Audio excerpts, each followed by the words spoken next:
Hello friends, a great welcome to my channel. I am Poonam Dua. Today with me you are going to cover a very popular poetry Ozymandias by romantic poet P.B. Shelley. This is part of DSC 7 Romantic Literature University of Delhi new NEP syllabus, and this poetry is very important for all other universities also if it is in their syllabus, plus for all the competitive exams too. This is the playlist for all the DSC subjects of Delhi university जिसकी help से आप अपनी preparation कर सकते हैं। मैं हमेशा ही आप सबको कहती हूँ कि राइटर के बारे में भी जानिए, do not directly try to jump to the conclusion कि इस क्वेश्चन का आंसर क्या होगा। क्वेश्चन का आंसर तभी होता है जब आपको डिटेल में एक्सटर्नल नॉलेज भी हो। स्पेसिफिकली राइटर ने लिखा है उस पोइट्री को, उस पीस ऑफ टेक्स्ट को, तो राइटर के बारे में तो लिखिए एग्जाम में। पीबी शैली एक कंट्रोवर्शियल राइटर थे। कंट्रोवर्शियल क्यों थे उसकी भी बात करेंगे हम इसी वीडियो में। And he is considered one of the major English romantic poets. Keats के कुछ पॉपुलर वर्क्स देख लेते हैं। सेंसी, एलिस्टर जिसका कि अल्टरनेट नेम है spirit of solitude, Julian and Maddalo Adonais जो कि उन्होंने जॉन कीट्स के लिए लिखी थी। This was an elegy, Prometheus Unbound widely considered his masterpiece. Unbound को, प्रोमिथस अनबाउंड को उनका मास्टरपीस बोला जाता है।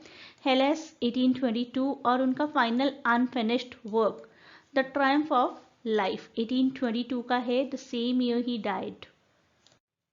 पीबी शैले को एक बहुत रिबेलियस पोएट माना जाता है। अपने आसपास के रूल्स रेगुलेशंस को इजीली नहीं माना करते थे वो, और इतनी जिद थी उन्हें कि जो मैंने किया है वो ठीक है। You may agree, you may disagree, I am right, this was his view point.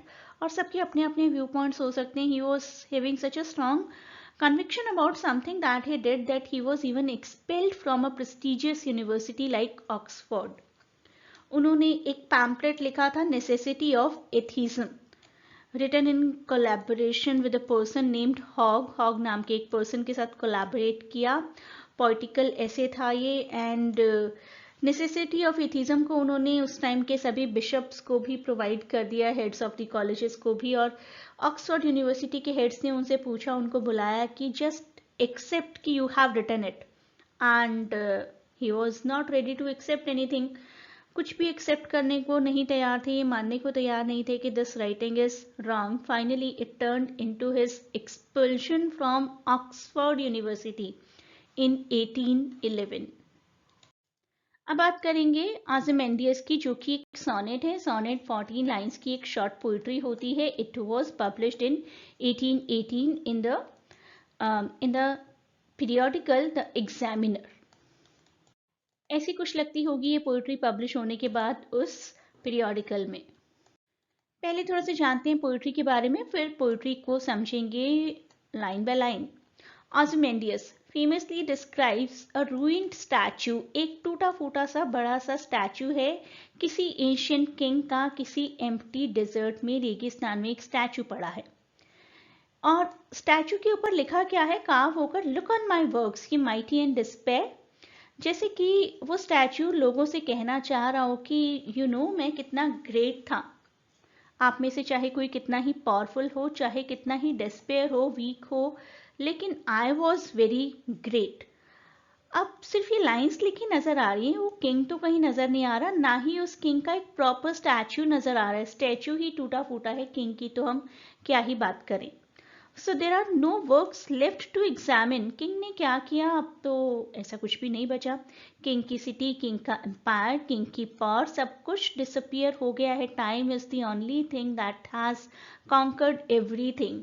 सब कुछ चेंज हो चुका है। कहाँ बची किंग की वो पावर जिस पर वो बहुत प्राउड फील किया करते थे। इस पोएट्री की कॉम्पोजिशन कैसे हुई वो देखते हैं। अपने फ्रेंड के साथ एक कंपटीशन के अंडर उन्होंने लिखा, हॉरेस स्मिथ के साथ, अपने कॉन्टेम्प्रेरी फ्रेंड के साथ कोई कंपटीशन कर रहे थे कि दोनों एक सोनेट लिखेंगे सेम टाइटल का, सेम थीम का। उनके फ्रेंड ने भी लिखा, इन्होंने भी लिखा। इनका लिखा हुआ इतना पॉपुलर है कि इवन स्कूल्स में भी पढ़ाया जाता है। The pome delves into the worldly fate of history and the ravages of time. Even the greatest individuals and empires they built are fleeting.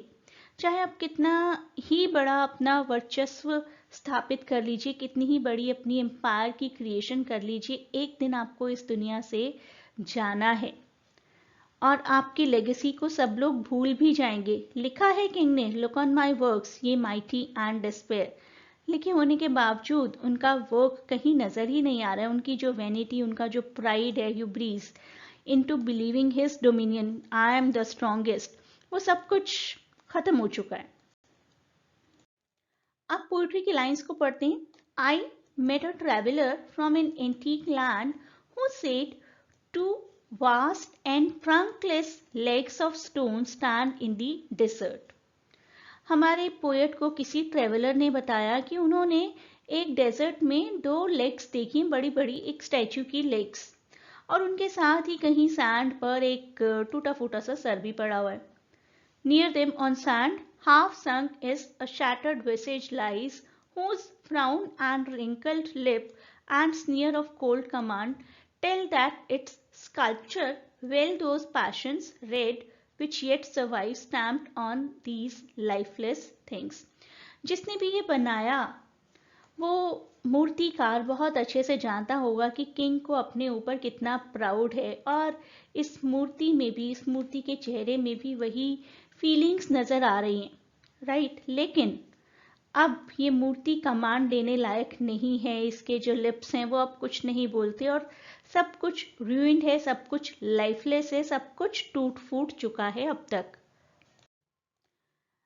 The hands that mocked them and the heart that fed, and on the pedestal these words appear, my name is Ozymandias, king of kings, look on my works, ye mighty and despair। So in making the face, basically the sculptor's skilled hand mocked up a perfect recreation of those feelings and of those heart जिन्होंने शायद उस sculpture को भी पे किया होगा, right.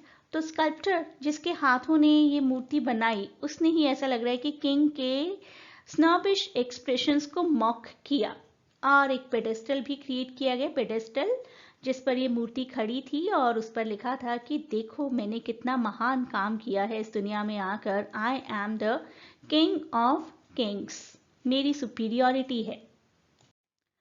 अब उस ट्रेवलर ने ये लाइंस पढ़कर आसपास देखा कि किंग ने तो लिखवाया है, my name is Ozymandias king of kings, look on my works ye mighty and despair. तो कहाँ है इनका वर्क? यहाँ तो दूर दूर तक सब कुछ वीरान है, सुनसान है, रेगिस्तान है। Nothing besides remain round the decay of that colossal wreck। Colossal is बहुत ही बड़ा, in size, larger than the life. तो larger than the life ruin दिखाई दे रहा है मुझे, तो यहाँ पर एक टूटा फूटा लार्जर देन लाइफ स्टैचू दिखाई दे रहा है, कोई माइटी वर्क तो मुझे दिख नहीं रहा यहाँ पर। Boundless and bare the lone and level sand stretch far away, जहां तक नजर दौड़ाओ सिर्फ रेत ही रेत है। ऐसा कौन सा महान काम है जो इस किंग ने किया होगा? तो हमारे ट्रेवलर अब सोचते हैं कि एक तरीके की थीम हमें प्रोवाइड करना चाहते हैं कि no matter how big you are a king, how grand, how splendid, how magnificent, you are a king, king of kings, king of kings even, तब भी आपकी वो शान शौकत एक दिन खत्म हो जाती है और लोग आपको एक दिन भुला देते हैं। तो ये पोइट्री हमें क्या मैसेज देती है? The transience of power. Power एक क्षण भर के लिए होती है। ट्रांजिएंस को अगर आप डिक्शनरी में देखेंगे तो इसका मतलब आएगा क्षणिकता, नश्वरता। पावर कभी भी फॉर एवर नहीं रह सकती, एटलीस्ट एक सिंगल पर्सन की पावर फॉर एवर नहीं रह सकती। Both great rulers and the kingdoms will fall to the sands of time. King लिखवा कर तो ये गए अपने लिए, my name is Ozymandias king of kings, look on my works ye mighty and despair. हुआ क्या? उनका तो स्टैचू भी टूटा फूटा पड़ा हुआ था एक रेगिस्तान में। All that remains of the statue are two vast stone legs standing upright and a head half buried in sand, along with a boastful inscription. This inscription, King of Kings. This is boastful actually. So this inscription stands very much ironic in contrast to the description that he is giving of himself ki I am the supreme, but ultimately we see transience of the political power. एक बार फिर से देख लीजिए, ये सभी playlist हैं जो कि डिस्क्रिप्शन में भी गिवन है। आपके सभी डीएससी सब्जेक्ट्स की और डीएसई सब्जेक्ट की प्लेलिस्ट प्रिपेयर की जा रही है। That also you are going to get very soon. Please do not forget to share and subscribe the channel and like and comment on this video. A great good luck to all of you from my side for your upcoming exam. Please keep studying from these videos and keep sharing too.